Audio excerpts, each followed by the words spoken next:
Hello दोस्तों, आप सभी का स्वागत है आपका अपना YouTube channel Pankaj study centre में।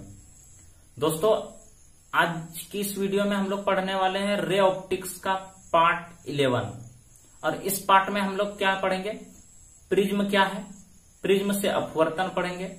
उसके बाद फिर लेंस के बारे में जानेंगे, लेंस कितने प्रकार के होते हैं, सारी चीजों के बारे में डिस्कशन करने वाले हैं। तो दोस्तों, वीडियो बहुत ज्यादा इंटरेस्टिंग होने वाला है, वीडियो को एंड तक देखें। अगर पसंद आए तो लाइक करना, चैनल पे नया है सब्सक्राइब करके साथ ही साथ बेल आइकन को प्रेस कर लेना। इस प्रकार के लेटेस्ट नोटिफिकेशन आप तक तुरंत पहुंच जाएगा। ठीक है दोस्तों, तो आइए चैप्टर को स्टार्ट करते हैं। तो सबसे पहले समझते हैं दोस्तों, प्रिज्म क्या है। दोस्तों देखिए, आइए समझते हैं, बारीकी से एक एक चीजें आपको समझाते हैं प्रिज्म के बारे में। देखिए, सबसे पहला सवाल कि प्रिज्म कहते किसको है, तो एकदम आसान सा डेफिनेशन हम आपको अभी समझाते हैं कि दो समतल सतहों के बीच घिरे किसी पारदर्शक माध्यम को आप यही सब चीजें याद रखें। दो समतल पृष्ठ है, दो समतल पृष्ठ बना हुआ, एक पृष्ठ इधर से ये वाला देख लीजिए और एक पृष्ठ इस पार का, एक पृष्ठ ये वाला पृष्ठ है दोस्तों, ये वाला पृष्ठ, और एक पृष्ठ इधर वाला पृष्ठ है। तो दो समतल पृष्ठों के बीच घिरे किसी पारदर्शक माध्यम को ही हम कहते हैं प्रिज्म। क्या कहते हैं दोस्तों, आप बस इतना सा याद रखेंगे कि दो समतल पृष्ठों के बीच घिरे किसी पारदर्शी माध्यम को या पारदर्शक माध्यम को हम कहते हैं प्रिज्म। प्रिज्म का फिगर आप लोग देख सकते हैं, इसे हम कहते हैं प्रिज्म। ठीक है दोस्तों, अब इसकी हम बेसिक चीजें समझ लेते हैं। तो बेसिक चीजें क्या दोस्तों, कि अपवर्तक पृष्ठों के बीच घिरे कोण को, अर्थात एंगल ए, ये वाला एंगल जो आपको दिख रहा है, ये वाला एंगल, अर्थात एंगल ए को हम कहते हैं प्रिज्म का अपवर्तक कोण। हम क्या कहते हैं साथियों, प्रिज्म का अपवर्तक कोण। किसके किसके बीच घिरा हुआ, ये अपवर्तक पृष्ठों के बीच का कोण। ये वाला जो दिख रहा है ना आपको, ए बी और AC, ये इसका क्या है, अपवर्तक पृष्ठ है। ये वाला पार्ट और ये वाला पार्ट, ये दोनों पार्ट इसका अपवर्तक पृष्ठ है। और इस अपवर्तक पृष्ठ से जो बीच में कोण बन रहा है, इस कोण को हम कहते हैं प्रिज्म का कोण। इसे प्रिज्म का भी कोण कहा जाता है, यानी तो प्रिज्म का अपवर्तक कोण बोलिए, प्रिज्म का अपवर्तक कोण बोलिए, इसे प्रिज्म का भी कोण बोला जा सकता है। बेसिक चीजें समझ लीजिए। ये इसका क्या है, अपवर्तक पृष्ठ है, तो इसका अपवर्तक पृष्ठ और भी होगा, एक ये वाला पार्ट होगा और एक ये वाला पार्ट होगा। ठीक है दोस्तों, ये भी होगा। और ये वाला जो दिख रहा है ना आपको, BC और B', C', क्या क्या बोले दोस्तों, एक बोले हम क्या बोले, BC और एंड B', C', ये दोनों क्या है, तो ये प्रिज्म का आधार है। ये प्रिज्म का क्या है दोस्तों, आधार है। क्लियर चीजें। तो BC एंड B', C' यहां पे क्या है दोस्तों, इस प्रिज्म का आधार है। क्या है दोस्तों, प्रिज्म का आधार है। क्या क्या, BC एंड B', C', यहां देख सकते हैं, B', C' और BC, ये प्रिज्म का आधार है। ठीक है, आई होप कि आपको ये सारी जानकारी बहुत क्लियरली समझ में आ गया होगा दोस्तों। अगर आप इस प्रिज्म को समझ गए, तब हम इसके आगे जस्ट बढ़ते हैं और आपको बताते हैं कि प्रिज्म से अब अपवर्तन कैसे होता है। बहुत ही शानदार है, चीजें एक एक करके समझिए। ठीक है दोस्तों, आइए दोस्तों देखते हैं प्रिज्म से अपवर्तन होता क्या है और किस प्रकार से होता है प्रिज्म से प्रकाश का अपवर्तन। ठीक है साथियों, ध्यान दीजिए। यह कोई एक त्रिभुजाकार प्रिज्म बना लिया है, जनरली त्रिभुज के आकार का ही होता है प्रिज्म। ठीक है दोस्तों, हम नाम कुछ दर्शा देते हैं, A, B, ये वाला हो गया C। अब आप समझिए ध्यान से दोस्तों कि ये वाला जो है, ये वाला अपना, ये कोई आपतित किरण है। ये क्या है दोस्तों, आपतित किरण है जो यहां से आ रही है। समझिए, एक एक लाइन समझा रहे हैं। ये अपना आपतित किरण है प्रिज्म में जब जाने के बाद वो होता क्या है समझिए। इधर निर्वात है ना दोस्तों, निर्वात है, बिल्कुल सर निर्वात है, ये अपना प्रिज्म है ना। जब विरल माध्यम से सघन माध्यम में एंट्री करेगा तब प्रकाश का जो अपवर्तन होता है तो वो क्या होता है, तब वो होता क्या है। अगर आप नहीं देखें, इसके बारे में नहीं जान रहे हैं ना दोस्तों, तो हम ये तो चीज पढ़ा चुके हैं पहले ही इसके पिछले वाले पार्ट में। आइए हम समझाते हैं अभी हम। जब प्रकाश की किरण विरल माध्यम से सघन माध्यम में प्रवेश करता है तो वह क्या होता है, अपवर्तित होकर के अभिलंब की ओर मुड़ जाती है। किसकी ओर मुड़ जाती है साथियों, अभिलंब की ओर मुड़ जाती है। तो यहां से अगर ये चला अपना किरण तो ये क्या हो जाएगा, तो ये क्या हो जाएगा दोस्तों, अभिलंब की ओर मुड़ जाएगा। तो यहां से जैसे आया, अब इसकी अभिलंब की बात करें तो इसका अभिलंब ये वाला होगा ना, अभिलंब ये वाला होगा। तो देखिए यह किरण को जाना चाहिए इस प्रकार से इधर सीधा, लेकिन ये क्या हुआ, यहां से मुड़ गया अभिलंब की ओर, इधर की ओर मुड़ गया। तो ये इधर की ओर चला गया। तो यहां से आया, ये यहां पे गया, और यहां आने के बाद, इस पॉइंट पे आने के बाद फिर क्या होगा दोस्तों, फिर अपवर्तन हो रहा है। किसमें, कि पहले विरल से सघन में गया, अब सघन माध्यम से फिर विरल माध्यम में जा रहा है। तो ये क्या होगा, इसका अभिलंब ये वाला होगा, इसका अभिलंब ये वाला पार्ट होगा ना, ये वाला इसका अभिलंब होगा यहां से यहां तक। अब देखिए ये इधर से आया तो ये अभिलंब की ओर मुड़ेगा, तो ये इसको जाना चाहिए था किस प्रकार से, ऐसे सीधा ना, सीधा जाना चाहिए था। अगर अभिलंब की ओर मुड़ता तो ये थोड़ा ऊपर जाता, लेकिन ये अभिलंब की ओर ऊपर ना जाकर के देखिए ये अभी इस प्रकार से सीधा जाएगा। हम थोड़ा अलग चेंज से डालते हैं। देखिए ये अभी प्रकाश का किरण सीधा सीधा इधर जाता, लेकिन यहां पे हो क्या रहा है दोस्तों, यहां पे यह हो रहा है कि सघन माध्यम से अपना जो है, सघन माध्यम से विरल माध्यम में जा रहा है, पुनः विरल माध्यम में जा रहा है। जब विरल माध्यम में जाएगा तो यह अभिलंब से दूर भागेगा। तो ये प्रकाश की किरण इधर चला गया, देख लीजिए आप लोग। तो ये क्या हो रहा है, यहाँ पे अभिलंब से दूर हो रहा है। इसका अभिलंब कौन तो है, तो इसका अभिलंब जो है दोस्तों ये वाला है, यहां से लेकर के ये वाला पार्ट इसका क्या है, अभिलंब है। ये यहां से यहां तक इसका अभिलंब है। इसको जाना चाहिए था इस प्रकार से इधर, ये इधर ना जा, इधर सीधा जाना चाहिए था। तो ये क्या हुआ, अभिलंब से दूर। तो अभिलंब ये है तो इससे दूर किधर की ओर होगा, इधर की ओर ना। तो ये यहां पे आ रहा है। ठीक है दोस्तों, तो आपको सारी चीजें समझ में आ गया होगा। अगर हम इसका आभासी देखें ये किधर की ओर होगा, तो ये इधर देखिए, इधर की ओर भागेगा, ये भागेगा ना दोस्तों, ये इधर की ओर। तो यहां पे देखो, यहां पे ध्यान देना है, यहां पे मिल रहा है एक, और इसके बीच में मिल करके एक कोण बना रहा है। दिख रहा है दोस्तों आप लोग को, यहां पे एक एंगल बना रहा है, ये वाला देखिए। इस एंगल का हम नाम रख देते हैं डी। ठीक है दोस्तों, नाम रख दिया डी। और ये जो डी है ना अपना, ये वाला डी क्या है दोस्तों, तो डी को ही कहते हैं विचलन कोण।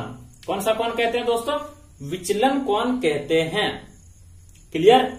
अब देखिए इसका जो अपना अपवर्तन कोण होगा, इसका जो है हम नाम कुछ कुछ लिख देते तो बेटर रहता। छोड़िए, देखिए ये वाला एंगल को हम ओ ले लेते हैं, ओ।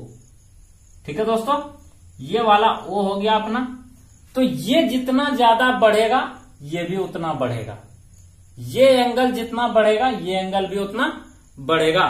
तो हम इसका लाइन क्या बोल सकते हैं दोस्तों, हम लिख देते हैं कि प्रिज्म का अपवर्तन कोण जितना अधिक होगा, यहां पे हम लिख देते हैं नीचे में स्टार पॉइंट बना के, कि प्रिज्म का अपवर्तन कोण, अर्थात प्रिज्म का भी कोण बोल सकते हैं, प्रिज्म का अपवर्तन कोण,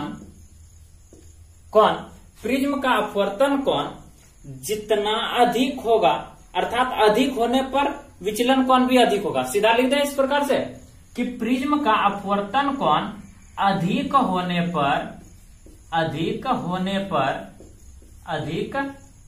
पर विचलन कोण भी अधिक होगा, विचलन कोण भी अधिक होगा, अधिक होगा। ये बात आप ध्यान रखेंगे दोस्तों। यहां पे क्या क्या बोले कि अगर यह कोण अधिक होगा तो ये डी कोण भी अधिक होगा, एंगल ओ अधिक होगा। एंगल ओ को हम क्या बोलते हैं? तो प्रिज्म का अपवर्तन कोण बोलते हैं। क्या बोलते हैं साथियों? प्रिज्म का अपवर्तन कोण बोलते हैं। और ये जो डी एंगल बन रहा है ना, इस एंगल को कहते हैं विचलन कोण। क्या कहते हैं साथियों? विचलन कोण कहते हैं उसको। यहाँ पे हम देखिए अंडरलाइन करते हैं ये वाला, इसको बोलते हैं विचलन कोण। किसको? एंगल डी को। एंगल डी को हम बोलते हैं विचलन कोण, ठीक है। और एंगल ओ जो दिया हुआ है, एंगल ओ, इस लाइन को हम मिटा देते हैं। एंगल ओ को हम बोलते हैं, एंगल ए को बोलते हैं प्रिज्म का अपवर्तन कोण, ठीक है दोस्तों। प्रिज्म का कोण लिख दे डायरेक्ट हम, प्रिज्म का कोण, ठीक है। तो एंगल ओ को बोलते हैं प्रिज्म का कोण या प्रिज्म का अपवर्तन कोण, ठीक है। दोनों एक ही नाम है। उसके बाद यहां जो एंगल डी दिख रहा है, इसको बोलते हैं विचलन कोण। तो साथियों इसमें सिर्फ ये चीजें आपको ध्यान रखना है कि प्रकाश की किरण जो है यहां आया, फिर उसका अपवर्तित हुआ तो ये अभिलंब की ओर मुड़ा, फिर जब सघन से विरल में एंट्री किया तो अभिलंब से दूर भागा तो इधर की ओर चला गया। तो इस दोनों का जो इधर की ओर बढ़ाएंगे अगर किरण को, प्रकाश की किरण को, तो यहां पे एक एंगल बनेगा और इस एंगल को कहेंगे हम विचलन कोण, ठीक है दोस्तों। अब विचलन कोण यहां बनेगा तो प्रिज्म का कोण जितना अधिक होगा, विचलन कोण भी उतना ही ज्यादा बढ़ेगा। ये आपसी में दोनों कॉम्बिनेशन है। आप ये चीज हमेशा याद रखेंगे कि प्रिज्म का कोण जितना अधिक होगा उसका विचलन कोण उतना ही ज्यादा होगा। ये बढ़ेगा तो ये भी बढ़ेगा, ये घटेगा तो ये भी घटेगा। क्लियर दोस्तों? तो आई होप कि प्रिज्म से प्रकाश का अपवर्तन किस प्रकार से होता है आपको समझ में आ गया है, ठीक है दोस्तों। अब हम बढ़ते हैं इसके आगे। नेक्स्ट, लेंस क्या है, आइए समझते हैं। देखिए साथियों, लेंस किसे कहते हैं? सब बच्चे के मन में बहुत ज्यादा कंफ्यूजन रहता है, तो आइए हम लेंस समझाते हैं। देखिए लेंस का डिफिनेशन बिल्कुल आसान है, हम एक लाइन में समझाते हैं। लेंस किसी पारदर्शक पदार्थ का वह टुकड़ा है जो निश्चित दो ज्यामितीय सतहों से घिरी होती है। समझ में नहीं आया दोस्तों? हम लिखते हैं, ध्यान दीजिए आप लोग। देखिए दोस्तों क्या लिखे? लेंस पारदर्शक पदार्थ का वह टुकड़ा है, लेंस जो है पारदर्शक पदार्थ का, किसका दोस्तों? पारदर्शक पदार्थ का वह टुकड़ा है जो दो निश्चित ज्यामितीय सतहों से घिरा होता है। बस अभी हम आपको जो डिफिनेशन समझाए ना बच्चों, सेम वही डिफिनेशन लिखे हैं बिल्कुल। अदर टीचर क्या क्या आपको बताते हैं वो तो हम नहीं कह सकते हैं, लेकिन मेरा डिफिनेशन ये वाला देखिए बिल्कुल सटीक और आसान है। आप सिर्फ ये याद रखें कि लेंस जो है ना दोस्तों, पारदर्शक पदार्थ का वह टुकड़ा है जो दो निश्चित ज्यामितीय सतहों से क्या होता है दोस्तों? घिरा रहता है, घिरा होता है, कोमा लेंस कहलाता है। क्या कहलाता है दोस्तों? लेंस कहलाता है। अब हम लेंस में आगे बात करें ना दोस्तों, तो लेंस कितने प्रकार के होते हैं? तो साथियों लेंस अपना दो प्रकार का होता है। लेंस अपना कितना प्रकार का होता है दोस्तों? दो प्रकार का होता है।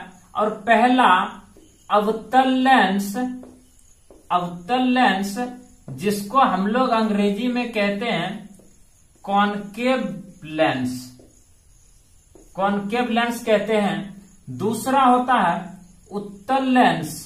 दूसरा क्या होता है दोस्तों? उत्तल लेंस होता है, इसको बोलते हैं कॉन्वेक्स, कॉन्वेक्स लेंस। ये सब 10th में भी आप लोग बहुत डीप में पढ़े होंगे। हम सारी बातें के को डिस्कशन पूरा डिटेल में कर रहे हैं। आप अगर 10th में भी पढ़ रहे हैं तो आपको बहुत ज्यादा हेल्पफुल मिलेगा इस वीडियो से, ठीक है दोस्तों। देखिए तो दो प्रकार का लेंस होता है, ठीक है। अब चीजें समझिए। हाँ तो दोस्तों देखिए, अब हम समझते हैं पहला नंबर, अवतल लेंस किसे कहते हैं। तो अवतल लेंस जो होता है ना दोस्तों, बिल्कुल सिंपल है। हम इसका फिगर बना लेते हैं, इसको रब कर दें, स्क्रीनशॉट ले सकते हैं दोस्तों। हम इसको रब करते हैं। देखिए सबसे पहले हम अवतल लेंस को समझते हैं। अब देखिए अवतल लेंस क्या होता है। कौन सा लेंस दोस्तों? अवतल लेंस।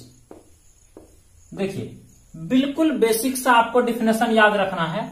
अवतल लेंस कुछ इस प्रकार से इमेज बनता है, इस प्रकार से इमेज बनता है ना दोस्तों। बस आपको ये याद रखना है कि अवतल लेंस जो है अंग्रेजी होता है कॉनकेव लेंस, ठीक है, कॉनकेव लेंस। तो इसमें आपको सिंपल सा ये याद रखना है बच्चों कि इसका मध्य वाला भाग तो पतला होता है और किनारे मतलब साइड में जो इसके ऊपर वाला और नीचे वाला छोर है, किनारे में मध्य की तुलना में मोटा होता है। आपको दिख रहा है कि मध्य वाला भाग पतला होता है इसकी अपेक्षा में, और इसकी अपेक्षा में यह वाला भाग इसका मोटा होता है, इधर भी और इधर भी। बस यही तो चीज आपको ध्यान में रखना है। तो हम इसका डिफिनेशन कैसे बोल सकते हैं दोस्तों? तो अवतल लेंस का डिफिनेशन ये बोलेंगे कि मध्य भाग की अपेक्षा किनारे का भाग अधिक मोटा होता है। मध्य भाग की अपेक्षा किनारे का भाग जो है इसका अधिक मोटा होता है। ये बातें आपको याद रखनी है इसमें, ठीक है। क्लियर हो गया? ये था अवतल लेंस। अब इसके बाद हम पढ़ते हैं उत्तल लेंस को भी एक लाइन में समझ लेते हैं दोस्तों। देखिए उत्तल लेंस, उत्तल लेंस क्या होता है? इसका अंग्रेजी होता है कॉन्वेक्स लेंस, ठीक है दोस्तों। तो ये क्या होता है सर? तो इसमें बिल्कुल, इसमें भी आसान है। इसका इमेज कुछ इस प्रकार से बनता है। ये देखिए, ये जो आपको लेंस दिखाई दे रहा है ना दोस्तों, ये वाला, इसको बोलते हैं हम लोग उत्तल लेंस। क्या बोलते हैं दोस्तों? इसको उत्तल लेंस बोलते हैं, उत्तल लेंस, ठीक है। अब उत्तल लेंस का डिफिनेशन अगर समझा जाए तो बिल्कुल सिंपल सा होता है। क्या होता है कि इसका जो है मध्य वाला भाग मोटा होता है। इसमें अभी क्या समझाए? अवतल लेंस में समझाए हम आपको कि मध्य की अपेक्षा किनारे का भाग अधिक मोटा होता है। क्लियर? लेकिन उत्तल लेंस आपको यह याद रखना है कि उत्तल लेंस में जो होता है ना साथियों, उत्तल लेंस में मध्य वाला भाग इसका मोटा होता है। उत्तल लेंस में इसके मध्य वाला भाग मोटा होता है किनारे की अपेक्षा में। किनारे का भाग देखिए पतला है, ठीक है, लेकिन इसका मध्य वाला जो भाग है ये अधिक मोटा होता है, ठीक है। तो चीजें यहां तक क्लियर हो गया।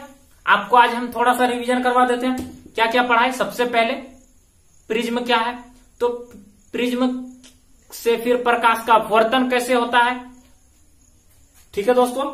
ये सारी चीजें पढ़ा है। अगर हम प्रिज्म का रिवीजन थोड़ा सा करें तो प्रिज्म कहते किसको है? तो दो समतल पृष्ठों से घिरा हुआ पारदर्शी माध्यम को प्रिज्म कहते हैं। वो त्रिभुजाकार भी बनता है। प्रिज्म से अपवर्तन पढ़े कि प्रिज्म से प्रकाश का अपवर्तन कैसे होता है। साथियों एक चीज और, जब प्रिज्म से अपवर्तन होता है ना तो उसमें होता क्या क्या चीज है, आपको ये भी थोड़ा रिवीजन करवा देते। पहले निर्वात से गया प्रिज्म में, अर्थात विरल माध्यम से सघन माध्यम में एंट्री किया। अब फिर सघन माध्यम से निकल करके फिर निर्वात में गया प्रकाश, तो वहां पे 2 बार प्रकाश का अपवर्तन हुआ, ठीक है दोस्तों। 2 बार प्रकाश का अपवर्तन हुआ। फिगर हम मिटा दिया, पहले आप लोग समझ गए होंगे, ठीक है। तो 2 बार प्रकाश का अपवर्तन हुआ वहां पे, वो सारी चीजें समझे। उसके बाद हम समझे कि विचलन कोण क्या है, उसका प्रिज्म का अपवर्तन कोण क्या है। प्रिज्म का अपवर्तन कोण जितना अधिक होगा विचलन कोण भी उतना ही ज्यादा होगा, ठीक है दोस्तों, ये समझे। फिर नेक्स्ट हम समझे लेंस क्या है। लेंस पारदर्शक पदार्थ का वह टुकड़ा है जो निश्चित दो ज्यामितीय सतहों से घिरा होता है, उसे कहते हैं लेंस। लेंस 2 प्रकार का, कौन कौन? अवतल लेंस, उत्तल लेंस, कॉनकेव, कॉन्वेक्स लेंस, ठीक है दोस्तों। तो ये 2 प्रकार का लेंस होता है, दोनों का डिफिनेशन समझाए। अवतल में क्या होता है कि मध्य की अपेक्षा किनारे का भाग अधिक मोटा होता है, तो उसको हम कहते हैं अवतल लेंस कहते हैं। उत्तल लेंस किसे कहते हैं? तो मध्य का भाग जिसका मोटा होता है उसको हम उत्तल लेंस कहते हैं। यहां तक चीजें क्लियर हो गया दोस्तों? अगर क्लियर हो गया तो हमें यस लिखकर कमेंट कर दीजिएगा। तब हम इसके नेक्स्ट पार्ट में बताएंगे कि लेंस से कुछ मुख्य तथ्य के बारे में, जैसे प्रिंसिपल एक्सिस किसे कहते हैं, मुख्य अक्ष किसे कहते हैं। तो ये सारी चीजों का डिस्कशन जो हम इसके नेक्स्ट पार्ट में करने वाले हैं, पार्ट 12 में। बहुत ही शानदार होगा। तो वीडियो बहुत ही ज्यादा आपके लिए एग्जाम के लिए हेल्पफुल रहेगा। साथियों, अगर इस तरह का जानकारी, इस प्रकार का जानकारी आपको चाहिए, नोटिफिकेशन तुरंत चाहिए, सबसे पहले चाहिए, तो आप इस चैनल को सब्सक्राइब करके बेल आइकन को प्रेस कर सकते हैं, तो आपको नोटिफिकेशन तुरंत मिल जाएगा। और इन सारे चीजों की जानकारी हम अपने टेलीग्राम चैनल मिथिलेश सर के नाम से जो बना हुआ है, उस चैनल पे हम देते रहते हैं दोस्तों। आप वहां से भी जुड़ सकते हैं। आपको लिंक पार्ट 10 के डिस्क्रिप्शन बॉक्स में मिल जाएगा। ठीक है दोस्तों, तो आई होप आपको समझ में आ गया होगा। यानी तो इस वीडियो के नीचे भी डिस्क्रिप्शन बॉक्स में हम उसका लिंक डाल देंगे टेलीग्राम चैनल का। ठीक है दोस्तों, वहां पे हम पीडीएफ भी प्रोवाइड करा देंगे आपको, क्या पढ़ाने वाले हैं, कब कहां तक होमवर्क रहा, क्या चीज रहने वाला है, उस सारी चीजों के बारे में डिस्कशन हम करते हैं उस टेलीग्राम चैनल पे। ठीक है दोस्तों, तो आई होप मेरी बातें सारी समझ में आ गया होगा दोस्तों। अगर समझ में आया तो वीडियो को शेयर जरूर करें, साथ ही साथ लाइक बनता है दोस्तों। ठीक है, मिलते हैं फिर इसके नेक्स्ट पार्ट में। तब तक के लिए बाय बाय एंड धन्यवाद। जय हिंद, जय भारत।